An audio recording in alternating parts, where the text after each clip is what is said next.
നമസ്കാരം. ഞാനിന്ന് വന്നിട്ടുള്ളത് നമ്മുടെ ബ്രേക്ക്ഫാസ്റ്റ് റെസിപ്പി ആയിട്ടാണ്. നല്ല ഹെൽത്തി ആയിട്ടുള്ള സോഫ്റ്റ് ഇഡ്ഡലി റെസിപ്പി ആയിട്ടാണ് കേട്ടോ. അപ്പോൾ ഇഡ്ഡലിയൊക്കെ ചുട്ട് റെഡിയാത്തവരായിട്ട് ഒത്തിരി പേരുണ്ടെന്ന് എനിക്ക് തോന്നുന്നു. റെഡി ആകുന്നവരും ഉണ്ട്, എന്നാലും റെഡി ആകാത്തവർ ഒത്തിരി പേരുണ്ട്.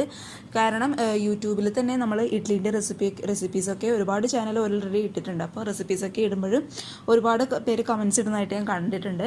ഇഡ്ഡലി മാവ് പൊങ്ങി വരുന്നില്ല, അല്ലെങ്കിൽ ഇഡ്ഡലി സോഫ്റ്റ് ആകുന്നില്ല, കല്ല് പോലെ ആയി പോകുന്നു കുറച്ച് കഴിയുമ്പോഴും, അങ്ങനത്തെയൊക്കെ ഒരുപാട് കമൻസൊക്കെ ഞാൻ കണ്ടിട്ടുണ്ട്. അപ്പോൾ നിങ്ങൾ ഈ വീഡിയോ കാണുന്നവർ ഇങ്ങനെ കൂടി ഒന്ന് ട്രൈ ചെയ്ത് നോക്കൂ കേട്ടോ.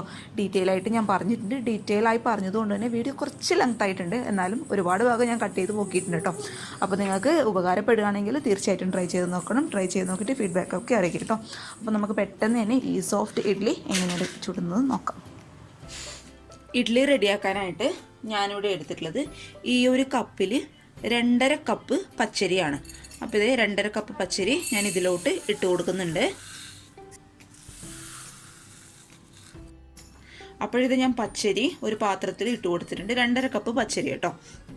അപ്പോൾ നിങ്ങൾ ഏത് കപ്പിലാണോ പച്ചരി എടുക്കുന്നത് അതേ സെയിം കപ്പിൽ 1/4 കപ്പ് ഉഴുന്നാണ് നമുക്ക് വേണ്ടത്.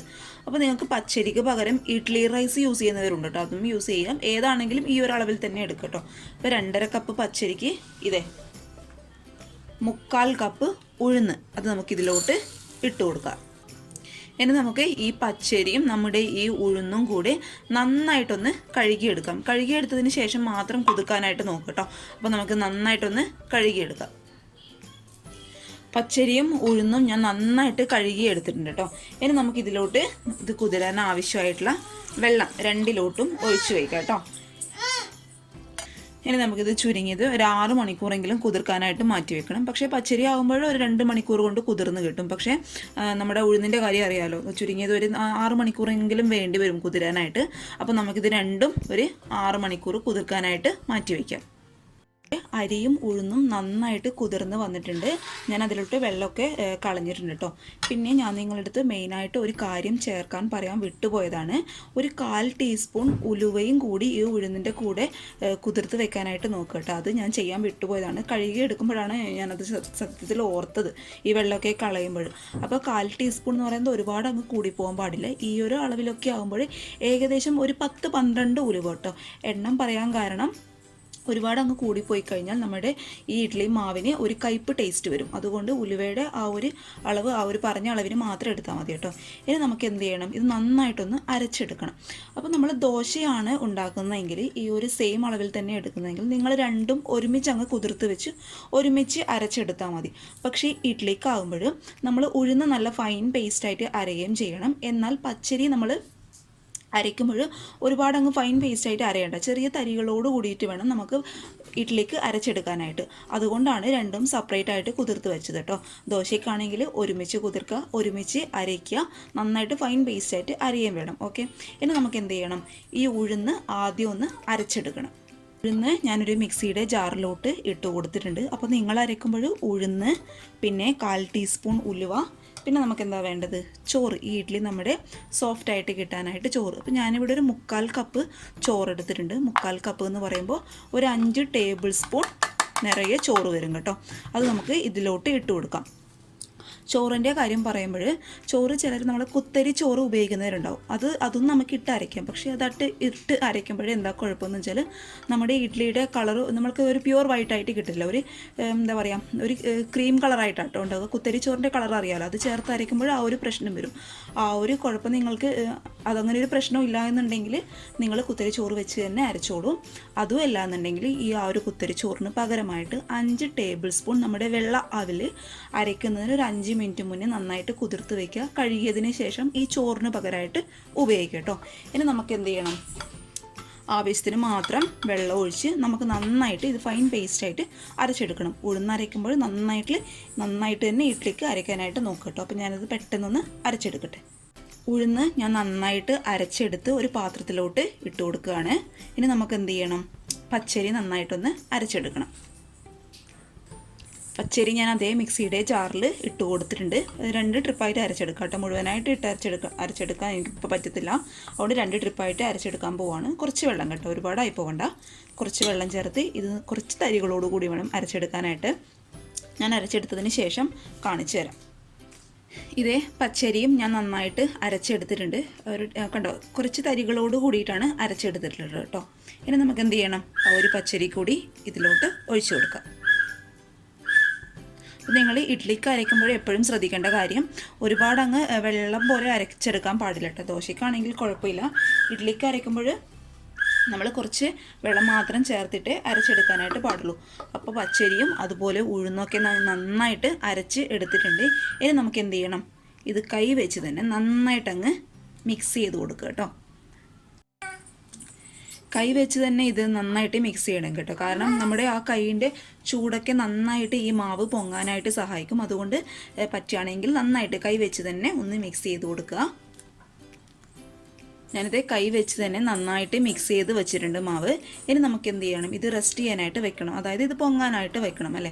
ഈ ഒരു കാര്യത്തിലാണ് എല്ലാവർക്കും സംശയം. കാരണം ഇത് പൊങ്ങി വരുമോ, അല്ലെങ്കിൽ നാളത്തേക്ക് എന്താവും, അങ്ങനെയൊക്കെയുള്ളൊക്കെ ഒരുപാട് ഡൗട്ട് ഉണ്ടാവും.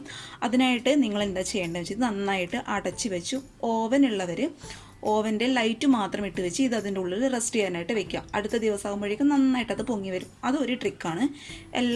ഓവൻ ഇല്ലാത്തവരെന്താ ചെയ്യേണ്ടതെന്ന് വെച്ചാൽ ഈ ഒരു പാത്രത്തിൽ നിന്ന് നമ്മൾ നേരെ എന്ത് ചെയ്യണം, ഈ മാവ് ഒരു കണ്ടെയ്നറിൽ നന്നായിട്ട് ടൈറ്റായിട്ടുള്ള ഒരു മൂടിയുള്ള ഒരു കണ്ടെയ്നറിലോട്ട് മാറ്റി അത് ബ്ലാങ്കറ്റിൽ പൊതിഞ്ഞ് വെക്കണം. അതായത് നമ്മുടെ കമ്പിളി പുതപ്പില്ല, അതിലോട്ട് പൊതിഞ്ഞ് വെച്ചാൽ അത് പിറ്റേ ദിവസം ആകുമ്പോഴേക്കും നന്നായിട്ട് പൊങ്ങി വരും. ഇനി അതുമല്ലാത്തവർ സെറ്ററിൽ നമ്മൾ നന്നായിട്ട് ഈ ബ്ലാങ്കറ്റിൽ പൊതിഞ്ഞ് വെക്കുന്ന പോലെ തന്നെ സെറ്ററിൽ നന്നായിട്ട് പൊതിഞ്ഞ് വെച്ചാലും നന്നായിട്ട് ഈ മാവ് പൊങ്ങി വരും കേട്ടോ. അതും ചെയ്യാത്തവർ ഇനി എന്താ ചെയ്യേണ്ടതെന്ന് വെച്ചാൽ ഒരു നല്ലൊരു ട്രിക്ക് ഞാൻ പറഞ്ഞുതരാം. ഇപ്പോൾ നമ്മൾ ഈ മാവ് നന്നായിട്ട് അരച്ച് വെച്ച് നമ്മൾ പിറ്റേ ദിവസം അയക്കുമ്പോഴേക്കും നന്നായിട്ടത് പൊങ്ങി വരും. നമ്മൾ യൂസ് ചെയ്ത് നമ്മൾ ഇഡ്ഡലിയാണോ മാവാണോ എന്താണെങ്കിലും നമ്മളിത് ചുട്ട് വെച്ച് അവസാനം ഒരു ടേബിൾ സ്പൂൺ മാവ്, അതായത് പൊങ്ങി വന്ന മാവാണ് കേട്ടോ, അടുത്ത ദിവസത്തേക്കുള്ള മാവ്, പൊങ്ങി വന്ന മാവ് ഒരു ടേബിൾ സ്പൂൺ എടുത്ത് നിങ്ങൾ മാറ്റി വയ്ക്കുക. അത് ആ ദിവസം മുഴുവനായിട്ട് നിങ്ങൾ പുറത്തെടുത്ത് വയ്ക്കുക കേട്ടോ, ആ ഒരു ടേബിൾ സ്പൂൺ മാവ്. പിന്നെ നിങ്ങൾ അത് എടുത്ത് ഫ്രിഡ്ജിലോട്ട് വയ്ക്കുക. അത് നന്നായിട്ട് പൊങ്ങി വരും ഒരു ദിവസം മുഴുവനായിട്ട് നമ്മൾ വയ്ക്കുകയാണെങ്കിൽ ആ ഒരു ടേബിൾ സ്പൂൺ മാവ്.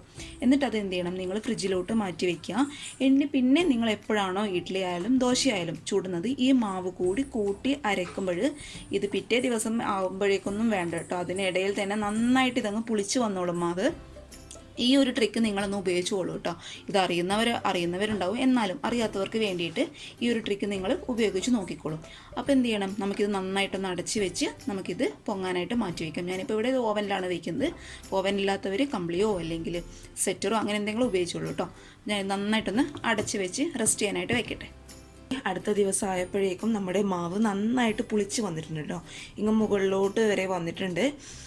ഇനി നമുക്ക് എന്ത് ചെയ്യണം, ഒരു സ്പൂൺ വെച്ചിട്ട് നന്നായിട്ടൊന്ന് മിക്സ് ചെയ്ത് കൊടുക്കാം.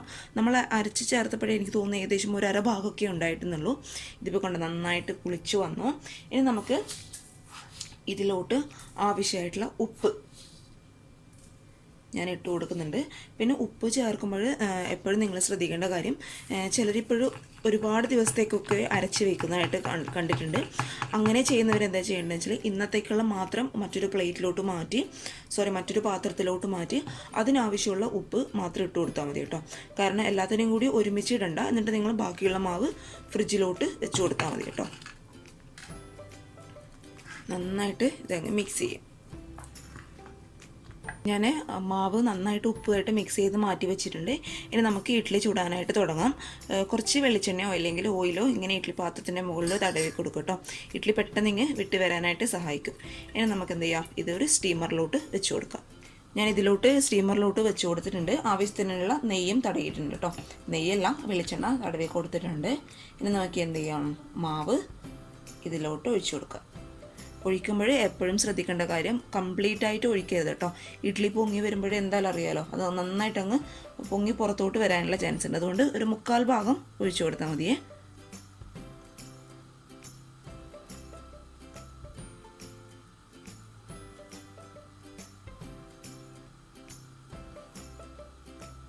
ഇനി നമുക്ക് അടുത്ത ഈ തട്ട് വെച്ച് കൊടുക്കാം.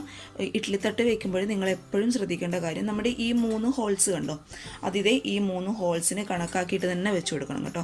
പലരും ഇങ്ങനെയൊക്കെയാണ് വെക്കുന്നത്. അപ്പോഴെന്താ കുഴപ്പമെന്ന് വെച്ചാൽ ഇത് പോയിട്ട് നമ്മുടെ ഇഡ്ഡലിക്ക് തട്ടും. അതുകൊണ്ട് അതിന് കണക്കാക്കിയിട്ട് തന്നെ വെച്ച് കൊടുക്കട്ടോ. അതിനാണ് അങ്ങനെ ഒരു ഹോൾസ്, അതിനും കൂടി വേണ്ടിയാണ് കേട്ടോ. ഇനി നമുക്ക് ഇതും അങ്ങ് ഒഴിച്ചു കൊടുക്കാം.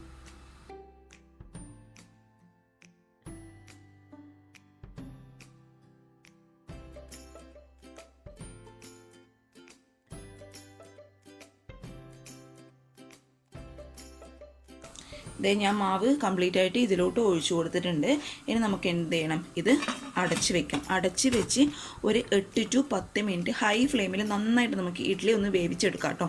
10 മിനിറ്റിൽ കൂടാൻ പാടില്ല. കാരണം 10 മിനിറ്റ് കൂടിക്കഴിഞ്ഞാൽ എന്താ കുഴപ്പമെന്ന് വെച്ചാൽ നമ്മുടെ ഇഡ്ഡലി അങ്ങ് ഹാർഡായി തുടങ്ങും. അതുകൊണ്ട് 10 മിനിറ്റിൽ കൂടാൻ കേട്ടോ. 10 മിനിറ്റ് കഴിയുമ്പോൾ സ്റ്റവ് ഓഫ് ചെയ്താലോ എന്തായാലും ഇഡ്ഡലി വെന്തിട്ടുണ്ടാവും. പിന്നെ നിങ്ങൾ ശ്രദ്ധിക്കേണ്ട കാര്യം ഹൈ ഫ്ലെയിമിൽ തന്നെ ഇട്ട് വേവിക്കണം. ലോ ടു മീഡിയം ഫ്ലെയിമിൽ ഇട്ടാൽ എന്താ കുഴപ്പമെന്ന് വെച്ചാൽ ഇഡ്ഡലി വെന്തിട്ടൊക്കെ ഉണ്ടാവും, പക്ഷേ നമ്മൾ പൊങ്ങി വരത്തില്ല. അതുകൊണ്ട് ഹൈ ഫ്ലെയിമിൽ തന്നെ ഇട്ട് വേവിക്കാം കേട്ടോ.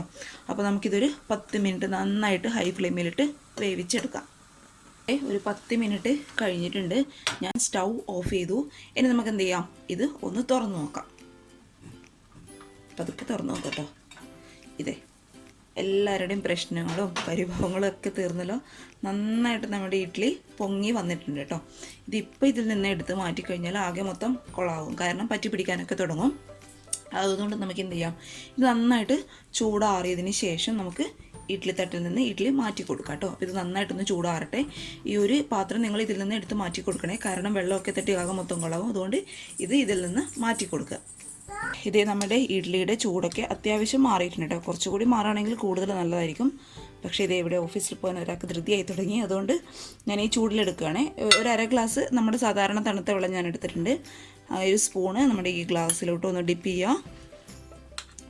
അതിനുശേഷം നമ്മുടെ ഇഡ്ഡലി പെട്ടെന്ന് ഇങ്ങ് വിട്ടു വരും. കണ്ടോ നല്ല സൂപ്പർ സോഫ്റ്റ് ഇഡ്ഡലി കേട്ടോ. അങ്ങനെ നമുക്ക് ഓരോന്നായിട്ട് എടുത്ത് മാറ്റാം. ഇതിങ്ങനെ ഗ്ലാസ്സിൽ ഇങ്ങനെ ഡിപ്പ് ചെയ്യുന്നതിനുള്ള കാരണം ഇത് പെട്ടെന്ന് അങ്ങ് വിട്ടുപോരും ഇഡ്ഡലി കേട്ടോ. ഈ ഒരു നനവിലൊക്കെ തട്ടിയിട്ട്